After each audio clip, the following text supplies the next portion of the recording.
नमस्कार साथियों, स्वागत है आपका पीसीएस क्रांति के ऑनलाइन प्लेटफॉर्म पर। दोस्तों, पीसीएस क्रांति टीम द्वारा लाई गई प्रीलिम्स का ब्रह्मास्त्र सीरीज में अभी तक हम लोगों ने प्राचीन भारत के इतिहास सेगमेंट में हमने लगभग 7 टॉपिक कवर करा लिए हैं, जिसमें से हमने लगभग जो मेजर पोर्शन थे उन सबके क्वेश्चनों को हमने घटना चक्र पूर्वावलोकन से कवर करा लिया है। अब हमें जो बचा हुआ है, एक क्लास में यह पूरा प्राचीन भारत का इतिहास समाप्त हो जाएगा, जिसमें है प्राचीन साहित्य एवं इतिहास का तथा पूर्व मध्यकाल। इससे संबंधित ही क्वेश्चन केवल बचे हुए हैं। और दोस्तों, अगर यह क्लास आपको अच्छी लग रही हो तो कृपया लाइक, शेयर और सब्सक्राइब बढ़ाएं। ठीक है, आपको हम लोग कोशिश यही कर रहे हैं कि बेहतर रूप में आपको प्रोवाइड कराएं यह पूरी घटना चक्र पूर्वावलोकन, जितने भी सेगमेंट है सारी चीजों का। अभी फिलहाल हमारे चैनल पर भारतीय राज्य व्यवस्था, भारतीय इतिहास और फिर यूपी स्पेशल के अलावा करंट अफेयर के भी कुछ क्वेश्चन मतलब आ रहे हैं इन सब चीजों के। बाकी अभी जो बाकी बचा हुआ है, इन्वायरमेंट हो गया, इकोनॉमी हो गया, इन सब के भी क्वेश्चन लगातार ही आएंगे। सारे घटना चक्र पूर्वावलोकन से सारे क्वेश्चनों को कराया जाएगा आपको। अभी तक हम लोगों ने देखा है कि प्राचीन भारतीय इतिहास में जो मोटे मोटे मेजर पोर्शन थे उनको हमने समाप्त कर लिया, जैसे कि पाषाण काल, वैदिक काल, वैदिक काल, हड़प्पन सभ्यता, और उसके बाद फिर 6वीं शताब्दी से संबंधित जो थे बौद्ध जैन थे उनसे संबंधित, गुप्तोत्तर, मौर्योत्तर, इन सबको हमने कंप्लीट करा लिया। ठीक है, तो अब हमारा है कि प्राचीन साहित्य एवं इसके इतिहासकार, इनसे संबंधित क्वेश्चन को देखते हैं। तो बिना देरी किए हुए पहले क्वेश्चन को आज के देखते हैं हम लोग। तो पहला क्वेश्चन है दोस्तों, इतिहास के पिता की पदवी सही अर्थों में किससे संबंधित है? तो दोस्तों हेरोडोटस, बस इतना ही याद रखो, कुछ मत याद रखो इसमें कौन क्या है, बस इतना जान लो कि हेरोडोटस इतिहास के पिता इसे बोला जाता है, और इसकी पुस्तक है हिस्टोरिका। बस एकदम इंपॉर्टेंट ही बताएंगे, कुछ और इसमें एक्स्ट्रा हम एक्सप्लेन नहीं करेंगे। ठीक है, क्वेश्चन 2 में सूचियों को सुमेल करना। सूची 1 में दिया है अष्टाध्यायी, फिर महाभाष्य, फिर निरुक्त, फिर वार्तिक। और सूची 2 में दिया है इसके रचनाकारों को कि कौन इसके रचनाकार है। 1 में दिया यास्क, फिर कात्यायन, फिर पतंजलि, फिर पाणिनि। तो दोस्तों अगर हम देखें अष्टाध्यायी का आप जानते ही बहुत महत्वपूर्ण है, इसके लेखक थे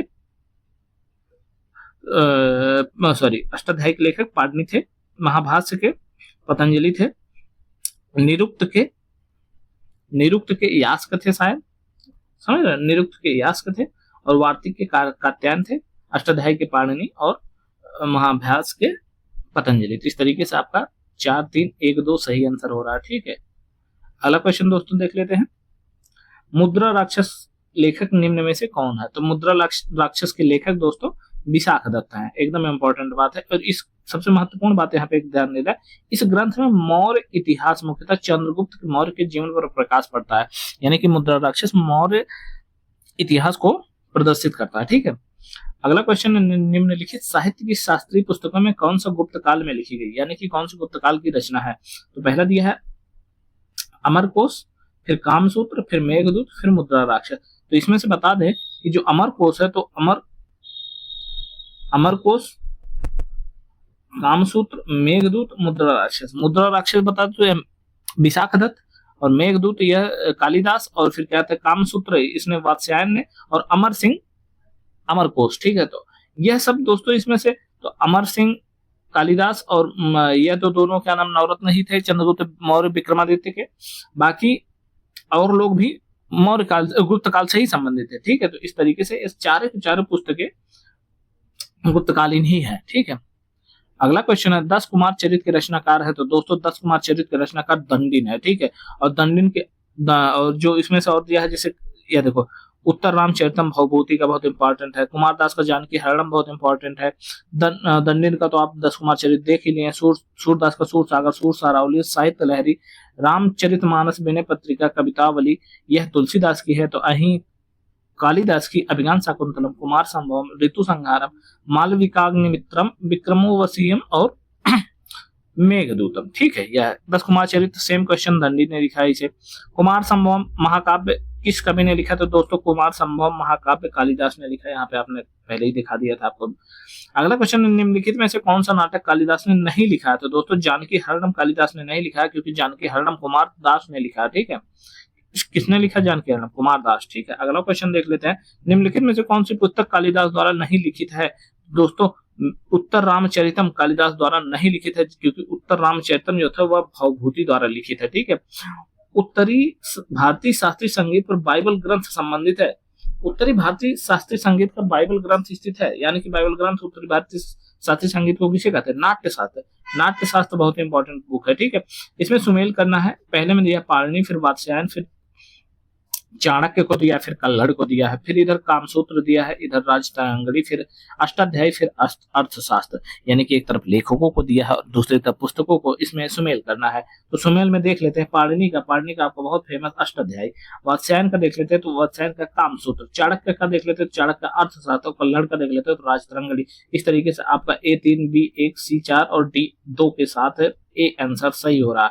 अगला क्वेश्चन दोस्तों देख लेते हैं, कल्हड़ की पुस्तक के क्या नाम है? तो कल्हड़ की पुस्तक का नाम राजतरंगिणी है। ठीक है। कल्हड़ द्वारा रचित राजतरंगिणी निम्नलिखित में से किससे संबंधित है? तो दोस्तों एक कश्मीर के इतिहास से संबंधित है। लगभग 11वीं शताब्दी में यह पुस्तक लिखी गई थी। ठीक है। अगला क्वेश्चन दोस्तों देख लेते हैं, अष्टाध्यायी किसके द्वारा लिखी गई? तो अष्टाध्यायी पाणिनि द्वारा लिखी गई। ठीक है। और कल्हड़ की राजतरंगिणी को किस तरह के इतिहास की पुस्तक गौडवाहो लिखी थी? कल्हड़ की राजतरंगिणी की तरह किस तरह एक इतिहास की पुस्तक गौडवाहो लिखी थी? तो दोस्तों गौडवाहो जो थी वह वाकपति द्वारा लिखी गई थी। बहुत इंपॉर्टेंट है ये क्वेश्चन, आप समझ रहे। इसकी व्याख्या भी आपको बता दें, कल्हड़ की राजतरंगिणी की तरह एक इतिहास की पुस्तक गौडवाहो की रचना वाकपति ने की थी। यह पुस्तक 8वीं शताब्दी में प्राकृत भाषा में लिखित है। यह एक ऐतिहासिक काव्य है जिसमें कन्नौज के शासक यशोवर्मन के चरित्र का वर्णन किया गया है। बहुत इंपॉर्टेंट है। ठीक है। अगला क्वेश्चन दोस्तों देख लेते हैं हम लोग, सुमेल करना। एक में लेखक, दूसरे में रचनाएं। पहले में लेखकों में देख लेते हैं तो भारवी, हर्ष, कालिदास, राजशेखर, और रचनाओं में कर्पूर मंजरी, किरातार्जुनीयम, मालविकाग्निमित्रम, नागानंद। तो दोस्तों आपको बता दें यहाँ पे जो भारवी थे, भारवी का है किरातार्जुनीयम। ठीक है। और कालिदास का है तो मालविकाग्निमित्रम। ठीक है। हर्ष का है तो नागानंद, राजशेखर का है कर्पूर मंजरी। तो इस तरीके से आपका 2, 4, 3, 1 मिल के सही होगा और डी आंसर आपका सही हो जाएगा। अगला क्वेश्चन है दोस्तों, किरातार्जुनीयम किसने लिखा था? तो दोस्तों किरातार्जुनीयम लिखा है भारवी ने। ठीक है। ऑप्शन डी यहाँ पे सही हो जाएगा। अगला क्वेश्चन देख लेते हैं दोस्तों, संस्कृत की निम्नलिखित में से कौन सी रचनाओं ने महाभारत से अपना कथा सूत्र लिया है? तो दोस्तों महाभारत से लिया है कथा सूत्र, उसमें है ये 10 कुमार चरित्र जो है वो महाभारत से संबंधित है। बाकी सारी की सारी महाभारत से ही संबंधित है। ठीक है। तो इस तरीके से नैषधीय चरित्र, किरातार्जुनीयम और शिशुपाल वध, यह तो सारे इनसे ही है, 1, 2, 3। इस तरीके से ऑप्शन डी आपका सही हो जाता है। ठीक है। अब इसमें व्याख्यायित रूप में देख लेते हैं तो भारवी द्वारा रचित किरातार्जुनीयम महाकाव्य है जिसकी कथा वस्तु महाभारत से ली गई है, जिसमें अर्जुन और किरात वेशधारी शिव के बीच युद्ध का वर्णन है। नैषधीय चरित्र महाकाव्य श्रीहर्ष की कीर्ति का अस्थायी स्मारक है। इसमें 22 सर्ग है। इंपॉर्टेंट है। महाभारत का नलोपाख्यान इस महाकाव्य का मूल आधार है। शिशुपाल वध महाकवि माघ द्वारा रचित संस्कृत महाकाव्य है। इसमें कृष्ण द्वारा शिशुपाल वध के कथा का वर्णन है। ठीक है। जो महाभारत से ली गई है किरातार्जुनीयम, शिशुपाल वधम और नैषधीय चरित्र बृहत्त्रयी भी कहलाते हैं। बहुत इंपॉर्टेंट है। ठीक है। बृहत्त्रयी आपने उपनिषद, ब्रह्मसूत्र और क्या कहना है, भगवत गीता को भी बोला जाता है। ठीक है। तो वो भी आप याद रखेंगे। ठीक है।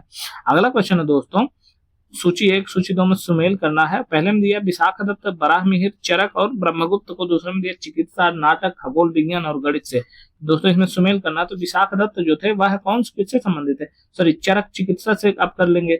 बराहमिहिर, तो बराहमिहिर थे जो, विशाखदत्त कौन थे? ये तो नाटक वाटक लिखते थे। ठीक है। अब बराहमिहिर जो थे, तो दोस्तों बराहमिहिर ये थे क्या थे? ये खगोल वैज्ञानिक थे। खगोल विज्ञान से संबंधित उन्होंने पुस्तक लिखी थी। और ब्रह्मगुप्त जो थे वो उन्होंने गणित की पुस्तक लिखी थी। ठीक है। तो इस तरीके से ए का 2, बी का 3, सी का 1, डी का 4 आपका सही हो जाएगा।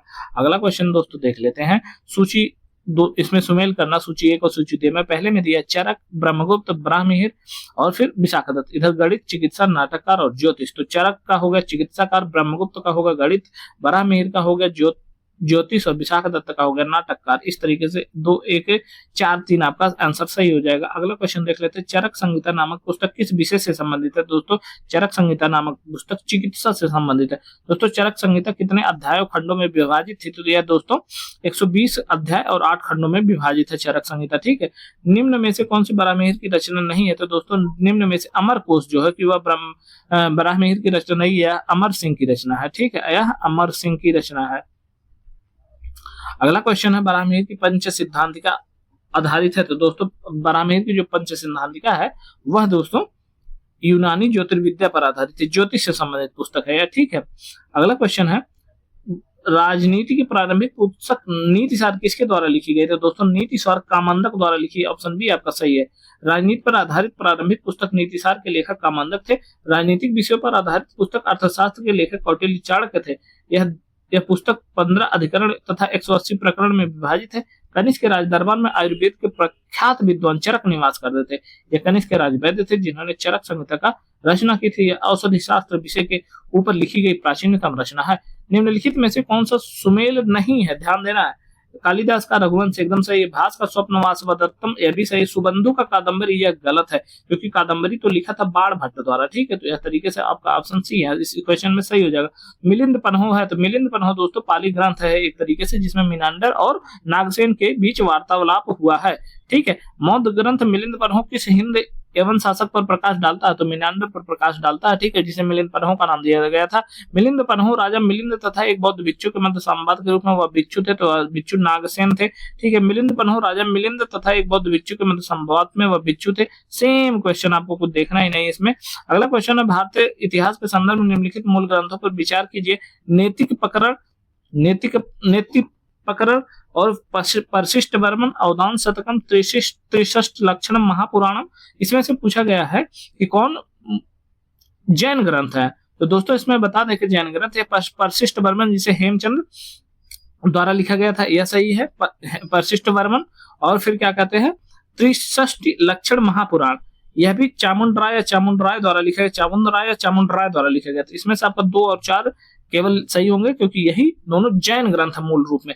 अगला क्वेश्चन दोस्तों देख लेते हैं, वह धार्मिक पुस्तक जिसमें कृषि कर्म की 8 अवस्थाओं का वर्णन मिलता है। तो दोस्तों आप 8 अवस्थाओं का मिलिंद पन्हो में मिलता है, ठीक है, मिलिंद पन्हो में मिलता है। मिलिंद पन्हो नामक धार्मिक पुस्तक में कृषि कर्म की 8 विभिन्न अवस्थाओं का वर्णन मिलता है। यह पुस्तक बौद्ध भिक्षु नागसेन द्वारा पाली भाषा में लिखी गई, ठीक है, और मीनांडर के बीच वार्तालाप का इसमें वर्णन किया गया है। इसमें सुमेल करना अगले क्वेश्चन में, एक में दरबारी का, एक में राजा, यानी कि कहां पे किस राजा के दरबार में कौन रहता था।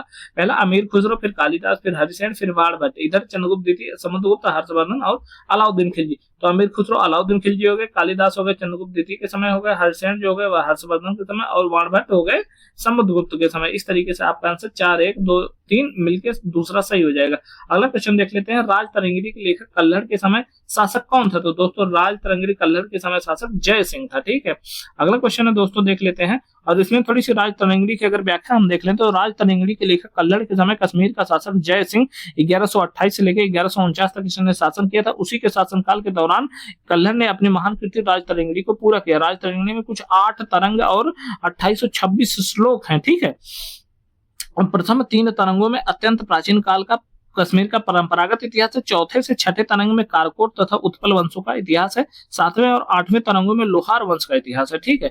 कल्हड़ कृत राज तरंगिणी में कुल कितने तरंग है? तरंग देख लो, वही तरंग अभी आपको बताया 8 तरंग टोटल है। कल्हड़ की राज तरंगिणी को किसने आगे बढ़ाया? तो दोस्तों जून राज और श्रीवर ने कल्हड़ के बाद इसे आगे बढ़ाया था, ठीक है। इसमें हिंदू राज के इतिहास में हमें मिलता है कश्मीर के, ठीक है, कल्हड़ की राज तरंगिणी।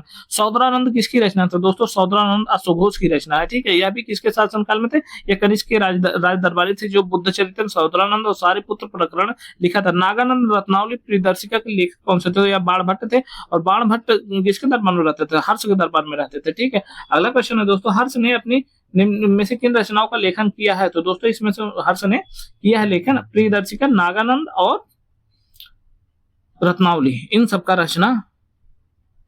सॉरी, अरे यहाँ पे हमने तो यहाँ पे क्या बता दिया आपको, सॉरी यहाँ पर हमें लगा कि बाणभट्ट का है, ये क्वेश्चन उनका नहीं है भाई। ये नागानंद रत्नावली प्रियदर्शिका हर्षवर्धन ने लिखा था, बहुत इंपॉर्टेंट है यार, हमें याद ही नहीं रहा।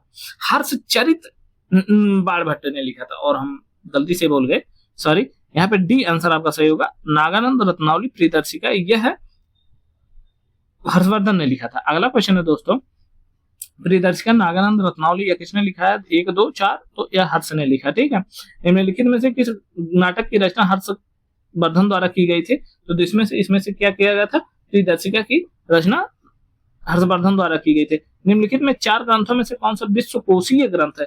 तो दोस्तों बृहद संहिता जो है वह विश्वकोशीय ग्रंथ माना जाता है, और बृहद संहिता गुप्त काल में वराहमिहिर द्वारा संस्कृत में रचित एक विश्वकोश है। इंपॉर्टेंट है, आप याद रखेंगे।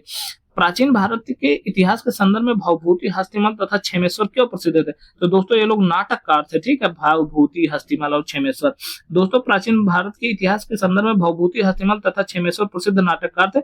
8वीं शताब्दी के संस्कृत भाषा के प्रमुख नाटककार में भवभूति का नाम मुख्यतः उल्लेखनीय है। उनकी रचनाएं महावीर चरितम, मालती माधवम, उत्तर रामचरितम, ठीक है। हस्तिमल्ल होयसल राज्य के प्रसिद्ध नाटककार एवं कन्नड़ भाषा के कवि। इन्होंने विक्रांत कौरव तथा मैथिली कल्याण सहित अनेक नाटकों की रचना करी है। क्षेमेश्वर भी प्राचीन काल के प्रमुख नाटककार है। इसने चंड कौशिक नामक नाटक की रचना करी। ठीक है, अगला क्वेश्चन है दोस्तों, इसमें सुमेल करना है। एक में दिया है मृच्छकटिकम, बुद्ध चरितम, मुद्राराक्षम, हर्षचरित। ठीक है, इधर दिया शूद्रक, वसुबंधु, विशाखदत्त और बाणभट्ट। तो मृच्छकटिकम शूद्रक द्वारा, बुद्ध चरितम तो दोस्तों बुद्ध चरितम वसुबंधु द्वारा, मुद्राराक्षम विशाखदत्त द्वारा, और हर्ष चरितम बाणभट्ट द्वारा। यानी कि इसमें टोटल सारे के सारे सही है। ठीक है, 1, 3, 4, सॉरी बुद्ध चरितम जो था, बुद्ध चरितम यह अश्वघोष द्वारा था। ठीक है, यह अश्वघोष द्वारा था। इस तरीके से आपका आंसर यहाँ पे हो जाएगा दोस्तों। आपका यहाँ पे आंसर 1, 3, 4 सही होगा दोस्तों। ठीक है, थोड़ी सी आज मिस्टेक हो रही है। एक पहला है मृच्छकटिका, और यह विशाखदत्त, और यह है हर्षचरित। यह मिल गया तो आपका B 1, 3 और 4 सही होगा। ठीक है, अगला क्वेश्चन है दोस्तों, प्राचीन भारत के विद्वानों साहित्यकारों के संदर्भ में निम्नलिखित कथनों पर विचार करना है। पहला कथन दिया है पाणिनि पुष्यमित्र शुंग से संबंधित है। दूसरा कथन दिया अमर सिंह हर्षवर्धन से संबंधित है। तीसरा है दिया है कथन कालिदास चंद्रगुप्त द्वितीय से संबंधित है। यह वाला एकदम बिल्कुल सही है। अमर सिंह हर्षवर्धन से संबंधित यह गलत है, क्योंकि अमर सिंह जो थे वह चंद्रगुप्त विक्रमादित्य से ही संबंधित थे। पाणिनि पुष्यमित्र शुंग से संबंधित, तो यह भी गलत है। तो इसमें से केवल 3 आपका सही हो जाएगा। ठीक है, अगला क्वेश्चन दोस्तों देख लेते हैं। सूची 1 और सूची 2 को सुमेल करना है। एक में ग्रंथकार, एक में मूल ग्रंथ है। ठीक है, एक तरफ वराहमिहिर, फिर विशाखदत्त, फिर शूद्रक, फिर बिल्हड़। इधर दिया प्रबंध चिंतामणि, इधर दिया मृच्छकटिकम, बृहद संहितम, देवी चंद्रगुप्तम, विक्रमांक देव चरितम। तो दोस्तों बिल्हड़ जो है, शूद्रक जो थे उनका सीधा मृच्छकटिकम से लगा दीजिए आपका, यानी कि C का 2 हो जाएगा।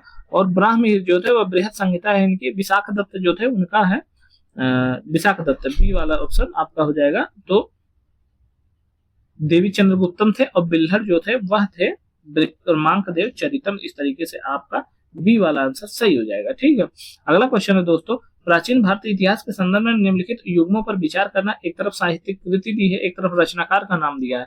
पहला दिया है देवी चंद्रगुप्तम, फिर हमीर महाकाव्य, फिर मिलिंद पन्ह, फिर नीति वाक्य मृतम। ठीक है, रचनाकार में दिया बिल्हड़, नयचंद्र सूरी, नागार्जुन, सोमदेव सूरी। तो देवी चंद्रगुप्तम में आपको बताने की, देवी चंद्रगुप्तम तो बिल्हड़ है नहीं, इनके सीधे कौन सा विशाखदत्त है, तो ये पहला ऑप्शन गलत हो गया। हमीर महाकाव्य, तो हमीर महाकाव्य नयचंद्र सूरी है, यह वाला ऑप्शन सही हो गया। मिलिंद पन्ह नागार्जुन है, तो यह भी गलत हो गया, क्योंकि मिलिंद पन्ह नागार्जुन ना होकर नागसेन द्वारा रचित है। ठीक है, और नीति वाक्य मृतम सोमदेव सूरी, यह भी गलत है, क्योंकि नीति वाक्य मृतम जो थे वह नीति वाक्य मृतम जो सोमदेव सूरी थे उनका भी सही है। तो इस तरीके से केवल 2 इसमें सही हो रहे हैं। ठीक है, अगला क्वेश्चन देख लेते हैं दोस्तों। निम्नलिखित में से कौन परमार राजवंश के इतिहास पर प्रकाश डालने वाला स्रोत कौन सा है? तो दोस्तों उपर्युक्त सभी, यानी पद्मगुप्त का 9 साहसांक चरित, मेरुतुंग की प्रबंध चिंतामणि और सिंह उदयपुर प्रशस्ति, ये 3 के तीनों ही परमार राजवंश से संबंधित है, यानी उनके इतिहास पर प्रकाश डालते हैं। निम्नलिखित युग में से कौन सा सही सुमेलित नहीं है? तो दोस्तों कर्पूर मंजरी हर्ष, मालविकाग्नि मित्रम कालिदास, मुद्राराक्षम विशाखदत्त, सौदरानंद अशोक। तो दोस्तों कर्पूर मंजरी हर्ष ने नहीं लिखा है इसे, बल्कि लिखा गया है कवि राजशेखर द्वारा, जो गुर्जर प्रतिहारों के दरबारी थे। ठीक है, शाकुंतलम किसने लिखा है? तो दोस्तों शाकुंतलम कालिदास द्वारा लिखा गया है। यह शाकुंतलम कालिदास को 7 ग्रंथों के प्रणयन का श्रेय दिया जाता है, जिसमें रघुवंशम, कुमार संभवम, मेघदूतम, ऋतु संहारम, मालविकाग्नि मित्रम, विक्रमो वसीयम और अभिज्ञान शाकुंतलम। इनमें प्रथम 2 महाकाव्य, 2 खंड काव्य, अंतिम 3 नाटक शास्त्र हैं। ठीक है, अगला क्वेश्चन है दोस्तों, कालिदास की साहित्य कृति कौन सी नहीं है? तो दोस्तों मृच्छकटिकम कालिदास की नहीं, यह है शूद्रक की रचना है। ठीक है, अगला क्वेश्चन है, कालिदास द्वारा रचित मालविकाग्निमित्रम नाटक का नायक कौन था? तो दोस्तों अग्निमित्र था, जो कि पुष्यमित्र शुंग का बेटा था। ठीक है, अगला क्वेश्चन है, प्राचीन भारत के निम्नलिखित पुस्तकों में से कौन एक में शुंग राजवंश के संस्थापक के पुत्र की प्रेम कहानी है? तो मालविकाग्निमित्रम की है, जिसमें अग्निमित्र और उज्जैनी यानी अवंतिका की राजधानी थे मालविका, उनके बीच में क्या कहते हैं प्रेम संबंध था। वह स्वप्न वासुदेव के लेखक कौन से? इसके लेखक थे भास। ठीक है, बहुत इंपॉर्टेंट है। अगला क्वेश्चन, गीत गोविंदम काव्य के रचयिता कौन है? तो यह जयदेव है। ठीक, ऑप्शन ए सही हो जाएगा इसका। ठीक है, और यह है अंतिम शासक सेन शासक लक्ष्मण सेन के आश्रित महाकवि थे। ठीक है, अगला क्वेश्चन है, गीत गोविंदम के गीतकार जयदेव किसकी सभा को अलंकृत करते थे? तो ये दोस्तों लक्ष्मण सेन के सभा को अलंकृत करते थे। अगला क्वेश्चन दोस्तों देख लेते हैं, गीत गोविंदम के रचयिता सेम वही क्वेश्चन जयदेव है। इधर अगले क्वेश्चन में दोस्तों सूची सुमेल करना है, सूची एक और सूची दो को, एक में रचना दिया, एक में विषय दिया। पहला रचना है अष्टांग संग्रह, 10 रूपक, लीलावती, महाभाष्य। इधर दिया नाट्य कला, व्याकरण, गणित, आयुर्विज्ञान। तो दोस्तों आपको बता दें कि जो अष्टांग संग्रह है आयुर्विज्ञान है, जो 10 रूपक है यह है नाट्य कला है, और लीलावती जो है तो दोस्तों यह क्या है गणित है, और महाभाष्य क्या है व्याकरण है। इस तरीके से आपका बी आंसर 4 1 3 2 सही हो जा रहा है। ठीक है, तुम्हारा अधिकार कर्म पर है, कर्म फल की प्राप्ति पर नहीं। यह निम्न में से किस ग्रंथों में कहा गया? तो दोस्तों यह गीता में कहा गया, भगवत गीता में। ठीक है, कर्मण्यवाधिकारे कार्यस्ते मां फलेषु कदाचन, यह जो श्लोक है उसमें दिया गया। ठीक है, अगला क्वेश्चन है, उस स्रोत का नाम बताइए जो प्राचीन भारत के व्यापारिक मार्गों के बारे में मौन है, मतलब जो प्राचीन भारत के व्यापारिक मार्गों के बारे में नहीं कहता है कुछ। ठीक है, तो इसमें क्या दिया, ऑप्शन दिया है संगम साहित्य, मिलिंद पन्हो और जातक कथा, उपर्युक्त सभी। तो दोस्तों इसमें से जो संगम साहित्य है ये दक्षिण भारतीय इतिहास है या कोई व्यापारिक मार्ग का उल्लेख नहीं करता, इस तरीके से ऑप्शन ए आपका सही हो जाएगा। ठीक है, तो संगम साहित्य मुख्यतः सांस्कृतिक और सामाजिक विषयों से संबंधित है, यह दक्षिण भारत की प्राचीन साहित्यिक रचना है जो भारत के व्यापारिक मार्गों के संबंध में प्रायः मौन है। ठीक है, अगला क्वेश्चन है, जो यहाँ है वह अन्यत्र भी है, जो यहाँ नहीं है वह कहीं नहीं है, यह निम्न में से किस ग्रंथ में कहा गया? बहुत अच्छी बात है, यह कहा गया महाभारत में, जो कि भगवत गीता में ही मिलता है। ठीक है, प्राचीन भारत का वह ग्रंथ है जिसमें 15 भारतीय एवं 40 विदेशी भाषाओं का अनुवाद हुआ है। तो दोस्तों प्राचीन भारत का कौन सा वह ग्रंथ है जिसमें 40 भाषाओं का अनुवाद हुआ, 15 भारतीय और 40 विदेशी? उसमें है पंचतंत्र। पंचतंत्र विष्णुगुप्त की पुस्तक थी, मूलतः संस्कृत में रचित थी और यह बहुत ही ज्यादा प्रसिद्ध हुई। ठीक है, का 15 भारतीय और 40 विदेशी भाषाओं में अनुवाद हुआ। इसके मूल लेखक विष्णु शर्मा माने जाते हैं। रूड गर्टन के अनुसार पंचतंत्र 50 से अधिक भाषाओं में 200 से अधिक स्वरूप उपलब्ध है। यह भारत की सर्वाधिक बार अनुवादित साहित्यिक पुस्तक मानी जाती है। मुगल काल में पंचतंत्र का फारसी अनुवाद आयार ए दानिश अबुल फजल द्वारा कराया गया था। ठीक है, अगला क्वेश्चन दोस्तों देख लेते हैं, यह पंचतंत्र मूल रूप में लिखी गई थी, तो विष्णु शर्मा द्वारा लिखी गई थी। ऑप्शन बी आपका सही हो जाएगा। अगला क्वेश्चन देख लेते हैं दोस्तों, इसमें सूची को सुमेल करना। पहली सूची में दिया लेखक, दूसरी सूची में दिया ग्रंथ। तो लेखक वाले में दिया सर्ववर्मा, शूद्रक, विज्ञानेश्वर और कल्हड़, और सूची ग्रंथ वाले में दिया है मिताक्षरा, राजतरंगिणी, मृच्छकटिकम और कातंत्र। तो सर्ववर्मा जो थे, सर्ववर्मा वाला देख लेते हैं, तो ये कातंत्र के लेखक थे। शूद्रक तो किसके थे? मृच्छकटिकम के लेखक थे। विज्ञानेश्वर, तो विज्ञानेश्वर थे जो वह मिताक्षरा के लेखक थे, और कल्हड़ जो थे वह राजतरंगिणी के लेखक थे। इस तरीके से ऑप्शन बी आपका सही हो जाएगा। 4 3 1 2। अगला क्वेश्चन देख लेते हैं, प्राचीन भारत के इतिहास के संदर्भ में निम्नलिखित कथनों में से कौन सा सही है?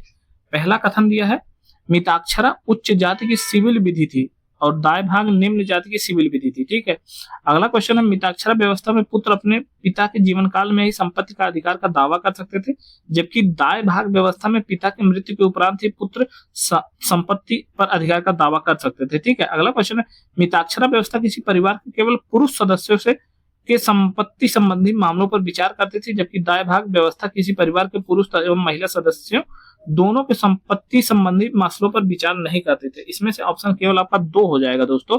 मिताक्षरा व्यवस्था में पुत्र अपने पिता के जीवन काल में ही संपत्ति के अधिकार पर दावा कर सकते थे, जबकि दाय भाग व्यवस्था में पिता की मृत्यु के उपरांत ही पुत्र की संपत्ति का अधिकार करा जा सकता था। तो ऑप्शन बी आपका सही हो जाएगा।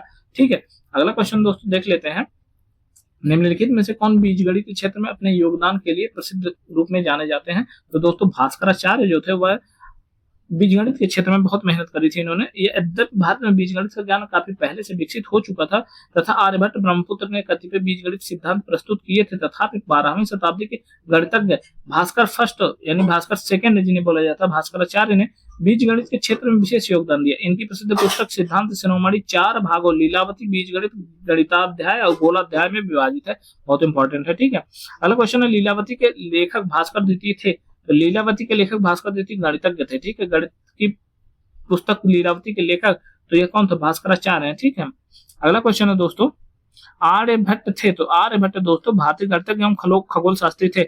आर्यभट्ट 4वीं-5वीं शताब्दी भारतीय प्राचीन भारत के प्रसिद्ध गणितज्ञ एवं खगोल शास्त्री थे। उन्होंने पुस्तक अपनी आर्यभट्टीय में बताया कि सूर्य स्थिर पृथ्वी घूमती है, ठीक है। सबसे पहले तो इन्होंने ही बताया था। अगला क्वेश्चन है दोस्तों, निम्नलिखित में से किस भारतीय गणितज्ञ ने दशमलव स्थानिक मान की खोज की थी? तो दशमलव स्थानिक मान की खोज आर्यभट्ट ने की थी।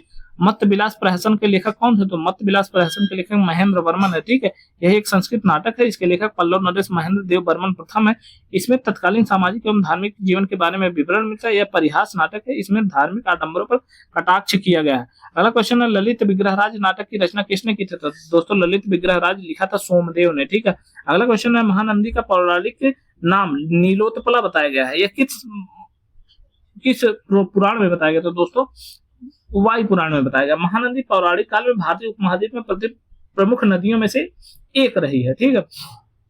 इस नदी को वायु प्रमाण में नीलोत्पला, महाभारत के भीष्म पर्व में चित्रोत्पला कहा गया, ठीक है। इसके अन्य नाम कनक नंदिनी एवं महाश्वेता भी मिलते हैं। अगला क्वेश्चन दोस्तों, मनुस्मृति मुख्यतः संबंधित है। तो मनुस्मृति जो है वह भारतीय समाज व्यवस्था से संबंधित है। मनुस्मृति जो 18 प्रमुख स्मृतियों में से एक है, की रचना मनु द्वारा की गई थी। मनुस्मृति प्राचीन भारतीय समाज व्यवस्था तथा हिंदू विधि से संबंधित है।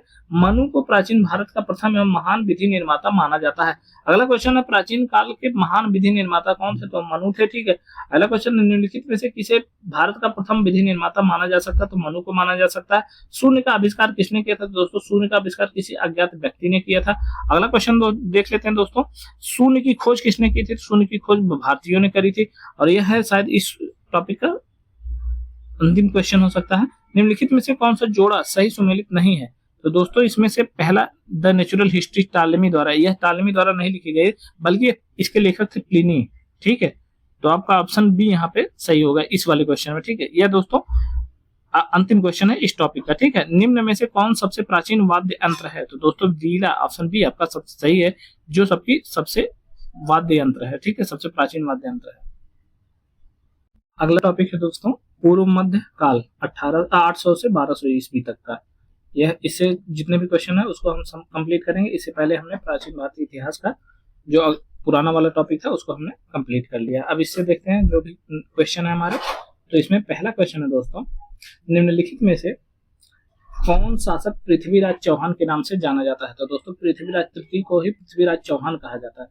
अजमेर का शासक पृथ्वीराज तृतीय जो कि 1177 से लेकर 1192 तक राज किया था, उसे पृथ्वीराज चौहान के नाम से जाना जाता है, जिसने 1191 में तराइन के प्रथम युद्ध में मोहम्मद घोरी को पराजित किया था, ठीक है। परंतु 1192 में तराई के द्वितीय युद्ध में उसकी पराजय हो गई थी, ठीक है। अगला क्वेश्चन है, अजमेर का पराक्रमी चौहान शासक जिसने दिल्ली पर विजय प्राप्त कर अपने साम्राज्य में शामिल कर लिया था, तो यह था विग्रहराज चतुर्थ, ठीक है, उसने किया था, ठीक। ताम्रपत्र लेख दर्शाते हैं कि प्राचीन काल में बिहार के राजाओं का संपर्क था। तो दोस्तों बिहार के राजाओं का संपर्क जावा, सुमात्रा एवं दक्षिण पूर्व एशिया से था, ठीक है। अगला क्वेश्चन, सुवर्ण भूमि का वह राजा कौन था जिसने नालंदा में एक बौद्ध विहार की स्थापना तथा उसके रखरखाव हेतु अपने दूत द्वारा देवपाल से 5 गांव दान में देने की प्रार्थना की थी?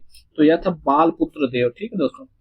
अगला क्वेश्चन देख लेते हैं, गोविंद चंद गढ़वाल की एक रानी कुमार देवी ने धर्मचक्र जिन विहार कहाँ बनवाया था? दोस्तों यह सारनाथ में बनवाया था। हमीर महाकाव्य में चौहानों को बताया गया है, तो दोस्तों चौहानों को सूर्यवंशी बताया गया है, ठीक है।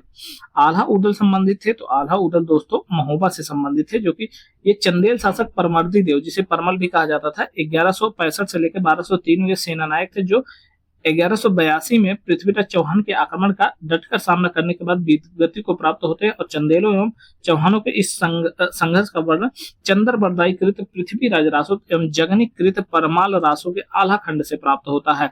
अगला क्वेश्चन है दोस्तों, पृथ्वीराज रासो के लेखक कौन थे? तो पृथ्वीराज रासो के लेखक चंद्रबरदाई थे। चौहान वंशी शासक पृथ्वीराज तृतीय, जिसे राय पिथौरा की भी कहा जाता था, कि दरबारी कवि चंद्रबरदाई ने पृथ्वीराज रासो की रचना की। इसमें चौहानों को अग्निकुंड से उत्पन्न बताया गया है। ठीक है, पृथ्वीराज रासो के लेखक, सीधा क्वेश्चन, जयाना।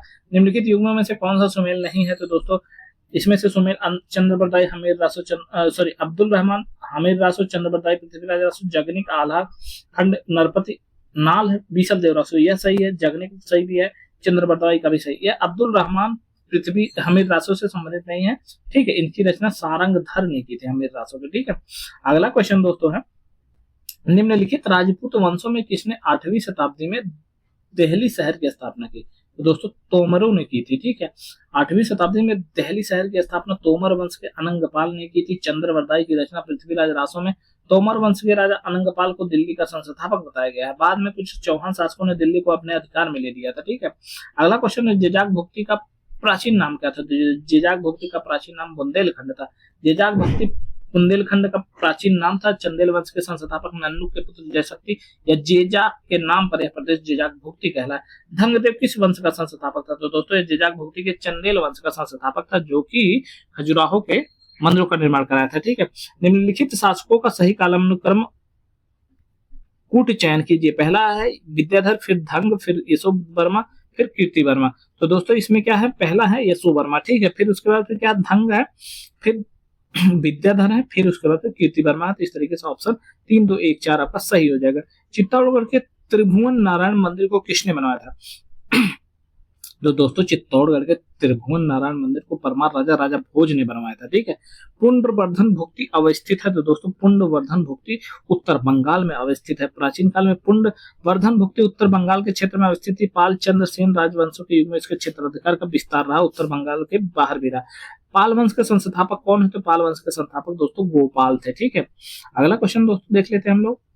ओदंतपुरी शिक्षा केंद्र निम्न में से किस राज्य में अवस्थित है? तो दोस्तों ओदंतपुरी शिक्षा केंद्र बिहार में स्थित है, जिसे उदनापुर भी कहा जाता था। प्राचीन काल में यह प्रमुख शिक्षा का केंद्र था, बिहार राज्य में अवस्थित। इसकी स्थापना पाल वंश के संस्थापक गोपाल ने करी थी। ठीक है, निम्नलिखित में से किसने सोमपुर बिहार का निर्माण करवाया था? तो दोस्तों सोमपुर बिहार का निर्माण धर्मपाल ने करवाया था।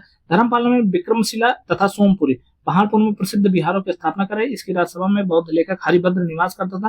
तारानाथ के अनुसार 15 धार्मिक विद्यालयों की स्थापना करवाई थी, किंतु राजा के रूप में धार्मिक असहिष्णुता एवं कट्टरता नहीं थी इसके अंदर में। ठीक है, अगला क्वेश्चन दोस्तों, विक्रमशिला प्राचीन विश्वविद्यालय की स्थापना बंगाल के किस शासक ने करवाई थी? तो दोस्तों धर्मपाल ने करवाई थी। और विक्रमशिला प्राचीन जो बौद्ध विश्वविद्यालय है, यह है आज के भागलपुर में स्थित है। ठीक है, बिहार में। उस पाल वंश का संस्थापक नाम बताइए जिसने विक्रमशिला, सेम क्वेश्चन, धर्मपाल। पढ़ने की भी आवश्यकता नहीं है ऐसे क्वेश्चनों को। विक्रमशिला किसके द्वारा स्थापित? भी धर्मपाल। ठीक है, विक्रमशिला स्थापना किस वंश के शासक द्वारा कराई गई थी? तो पाल वंश के संस्थापक धर्मपाल द्वारा। अगला क्वेश्चन, निम्नलिखित में से कौन किस शासक ने विक्रमशिला विश्वविद्यालय की स्थापना करवाई थी? सेम क्वेश्चन है, धर्मपाल द्वारा। ठीक है, प्राचीन काल में महान शिक्षा केंद्र महाविहार की स्थापना, विक्रमशिला महाविहार की स्थापना, सेम क्वेश्चन वही है, धर्मपाल। निम्नलिखित में से कौन विक्रमशिला विश्वविद्यालय के संस्थापक थे? तो धर्मपाल थे। आप देख ही रहे होंगे कितनी बार यह क्वेश्चन रिपीट कर दिया है, तो कितना इंपॉर्टेंस आप इससे समझ सकते हैं। ठीक है, अगला क्वेश्चन, विक्रमशिला विश्वविद्यालय आज किस राज्य में स्थित है? तो दोस्तों यह बिहार के भागलपुर क्षेत्र में स्थित है। ठीक है, अगला क्वेश्चन है, विक्रमशिला विश्वविद्यालय के सामने निम्नलिखित कथनों पर विचार करना है। ठीक है, ये बिहार के वर्तमान बांका जिले में स्थित है, गलत है, भागलपुर जिले में स्थित है। ठीक है, तो इस तरीके से बी और सी कट गए आपके। इसकी स्थापना पाल वंश के संस्थापक गोपाल प्रथम ने करी थी, यह भी कट गया। 2 और 3 भी कट गया। ठीक है, बौद्ध धर्म का वज्रयान संप्रदाय यहाँ फला फूला है, तो यह गलत है। यहाँ वज्रयान नहीं बल्कि महायान यहाँ फला फूला था। ठीक है, यहाँ खगोल विज्ञान, तर्कशास्त्र, कानून, व्याकरण, दर्शन, अन्य विषय भी पढ़ाया जाता है, तो यही केवल सही है। इस तरीके से आपसे उपर्युक्त में से यहाँ पे कोई नहीं हो जाएगा इसका आंसर। ठीक है, अगला क्वेश्चन है दोस्तों, विक्रमशिला विश्वविद्यालय निम्नलिखित में से किस राजाओं को जनता द्वारा प्रत्यक्ष रूप से चुना गया था? दोस्तों जनता द्वारा मतलब उन्हें जनता ने चुना था, ना कि वह अपने पिता के बाद गद्दी पर बैठे थे। तो इसमें से कौन सा है? ठीक है, एक तो गोपाल थे। गोपाल को आप जानते हैं, जो पाल वंश के संस्थापक थे। ठीक है, क्योंकि जब शशांक मारा गया था तो उसके बाद जो बंगाल में अव्यवस्था फैली थी, तो क्या किया था, वहां के जो कुछ अमीर लोग थे उन लोगों ने गोपाल को शासक बना दिया था। ठीक है, उसके अलावा एक वैशो बर्मन था, वह भी क्या नाम है, जनता द्वारा प्रत्यक्ष रूप से चुना गया था, तो ऑप्शन सी है, केवल 2 और 3। ठीक है, पाल वंश के संस्थापक गोपाल एवं पल्लव वंश के नंदी वर्मन पल्लव मल्ल को जनता द्वारा प्रत्यक्ष रूप से चुना गया था। धर्मपाल के खालिमपुर अभिलेख से पता चलता है कि मत्स्य न्याय से छुटकारा पाने के लिए प्राकृतिक न्याय समान जनता ने गोपाल को लक्ष्मी की बाह ग्रहण कराई। पल्लव शासक परमेश्वर वर्मन की आकस्मिक मृत्यु के उपरांत कांची के लोगों ने उस वंश की एक शाखा के राजकुमार नंदी वर्मन पल्लोमल को शासक के रूप में चुना और यही हिरण्यवर्मा का पुत्र था। ठीक है, अगला क्वेश्चन, निम्नलिखित स्थानों में से कौन सा एक स्थान पूर्व मध्यकाल में शिक्षा का प्रमुख केंद्र नहीं था? तो दोस्तों तक्षशिला पूर्व मध्यकाल में नहीं था, ये भाई पहले बीसी में था, उस समय जब क्या कहते हैं चाणक्य के टाइम में ही था। ठीक है, अगला क्वेश्चन दोस्तों, निम्नलिखित में से किसने राष्ट्रकूट साम्राज्य की नींव रखी थी? तो राष्ट्रकूट के साम्राज्य की नींव दंती दुर्ग द्वारा रखी गई थी। ठीक है, निम्नलिखित में से किसने हिरण्यगर्भ धार्मिक कार्य करवाया था? तो दंती दुर्ग ने करवाया था। ठीक है, और इसने उज्जैनी में करवाया था। ठीक है, अगला क्वेश्चन है दोस्तों, निम्नलिखित में से कौन अपने पिता के अभियानों के क्रम में सैनिक छावनी में पैदा हुआ था? तो दोस्तों कौन पैदा हुआ था? अमोघवर्ष राष्ट्रकूट, क्योंकि राष्ट्रकूट राजा अमोघवर्ष का जन्म 800 एडी में हुआ था और नर्मदा नदी के किनारे श्री भावन नामक स्थान पर सैनिक छावनी में हुआ था।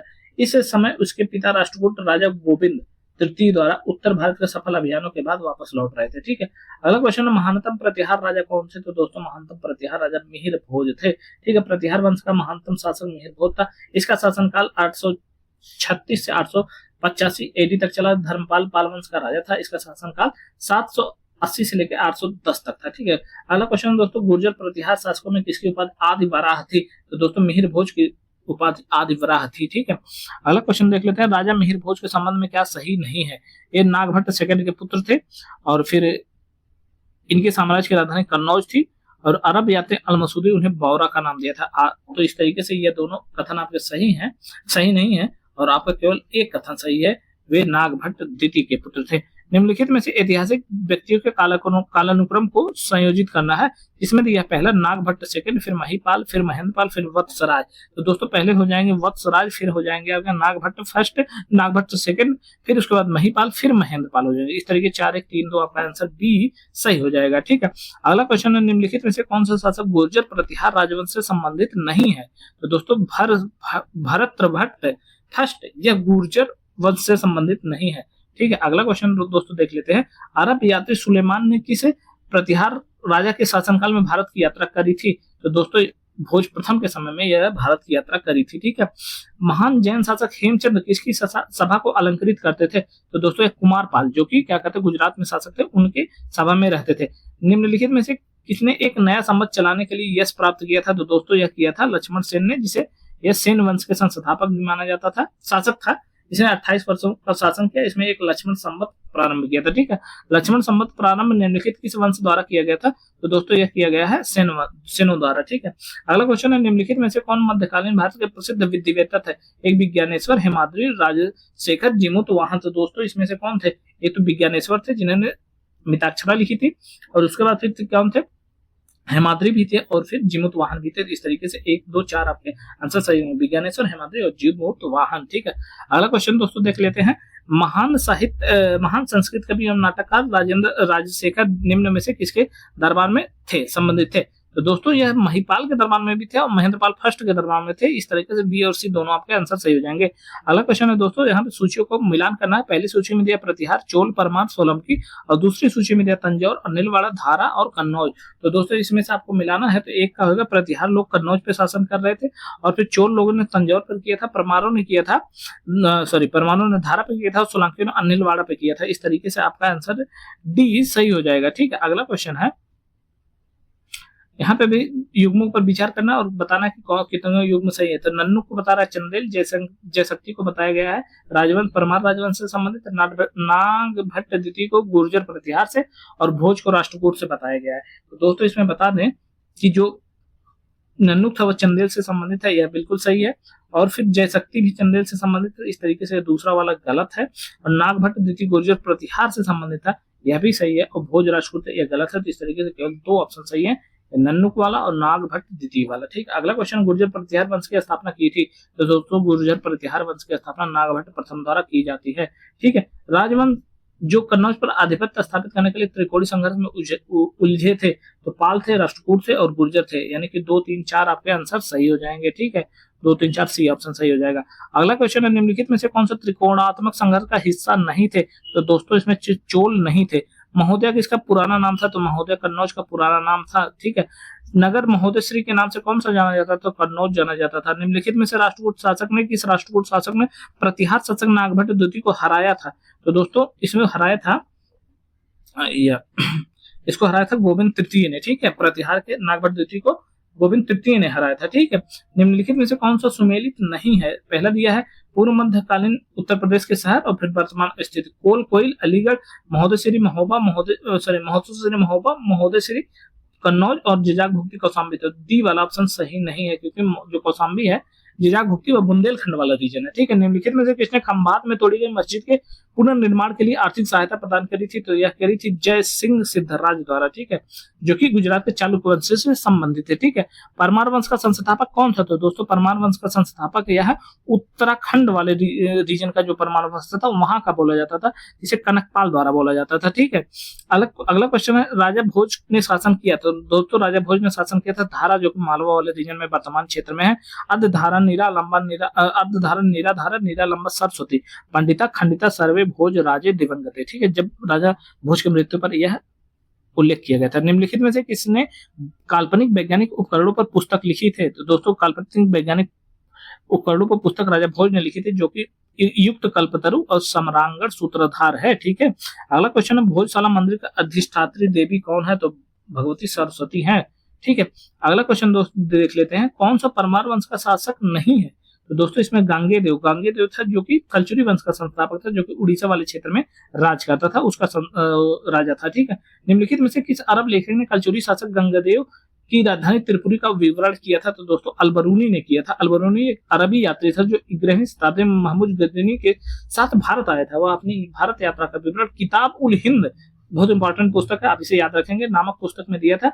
इसने अपने विवरण में कलचुरी शासक गांगेय विक्रमादित्य था, उसकी राजधानी त्रिपुरी का उल्लेख किया है, ठीक है। अगला क्वेश्चन दोस्तों देख लेते हैं, एक में दिया प्रसिद्ध स्थान, एक में दिया क्षेत्र। तो बोधगया बघेलखंड क्षेत्र गलत है, खजुराहो बुंदेलखंड क्षेत्र यह भी गलत है, शिरडी विदर्भ, नासिक मालवा और तिरुपति रायलसीमा। इसमें से कौन कौन सा सही है? आपका दूसरा और फिर क्या कहते हैं पांचवा मतलब रायलसीमा, यही दोनों सही है, ठीक है। खजुराहो बुंदेलखंड वाले रीजन में, हाँ खजुराहो बुंदेलखंड वाले रीजन में है, ठीक है, क्योंकि छतरपुर बुंदेलखंड वाले रीजन में ही पड़ता है, खजुराहो उसी जिले में स्थित है और त्रिपुरी रायलसीमा यह स्थित है। इस तरीके से आपका दूसरा और पांचवा ऑप्शन सही हो जाएगा। अगला क्वेश्चन दोस्तों देख लेते हैं, गौडहों के रचयिता कौन है? तो गौडहों के रचयिता दोस्तों वाकपति हैं, ठीक है। यशोद बर्मन के राजश्रित कवि वाकपति द्वारा गौडहों की रचना करी गई थी। मध्यकालीन भारत के इतिहास में अर्घट्टा किससे निरूपित करता था? दोस्तों अर्घट्टा था वह भूमि की सिंचाई के लिए प्रयुक्त एक जल चक्र वाटर व्हील हुआ करता था, ठीक है। कश्मीर का अकबर किससे कहा जाता था? तो दोस्तों कश्मीर का अकबर कहा जाता था सुल्तान जैनुल आबदीन को कहा जाता था। कश्मीर के शासक जैनुल आबदीन का वास्तविक नाम क्या था?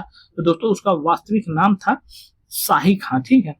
1420 में अली शाह का भाई शाही खां जैनुल आबदीन के नाम से कश्मीर का शासन पर बैठा। वह कश्मीर का सबसे महान शासक हुआ। वह धार्मिक दृष्टि से अत्यंत सहिष्णु था। उसकी धार्मिक उदारता के कारण उसकी तुलना मुगल बादशाह अकबर से करी जाती है, ठीक है। उसने मुगल शासकों पर लगने वाले जजिया कर हटा दिया था, ठीक है। उसने गो हत्या को निषिद्ध कर दिया था, यह सब बातें करी थी। कर्नाट वंश का संस्थापक कौन था? तो यह थे हरिदेव, ठीक है, सॉरी नान्यदेव बोला जाता था। तो आपका नान्यदेव यह कर्नाटक वंश के संस्थापक। हरिदेव तो अंतिम शासक थे, हरि सिंह, ठीक है। कर्नाटक वंश का अंतिम शासक कौन सा था? तो दोस्तों कर्नाटक वंश के अंतिम शासक हरि सिंह थे, ठीक है। अगला क्वेश्चन है, कुरुषपाल शिलालेख में किस राजा के बारे में जानकारी मिलती है? तो दोस्तों कुरुषपाल शिलालेख में सोमेश्वर प्रथम के रूप में जानकारी मिलती है, जो कि छत्तीसगढ़ के बस्तर जिले में स्थित है। इस तरीके से दोस्तों हमने देख लिया प्राचीन भारतीय इतिहास पूरा कंप्लीट कर लिया। अब हम लोगों की अगली क्लास मध्यकालीन भारतीय इतिहास पर आएगी, ठीक है। अगर प्राचीन भारत का जो इतिहास अपने घटनाचक्र पूर्वावलोकन से हमने कंप्लीट कराई है, अगर यह क्लास आपको अच्छी लगे तो कृपया हमारे चैनल को लाइक शेयर सब्सक्राइब करते चलें और यह भी बताएं कि हमें अब और कौन सी सीरीज लानी चाहिए घटनाचक्र या फिर किसी भी से संबंधित, ठीक है। आप हमारे कमेंट बॉक्स में कमेंट कर सकते हैं। धन्यवाद दोस्तों।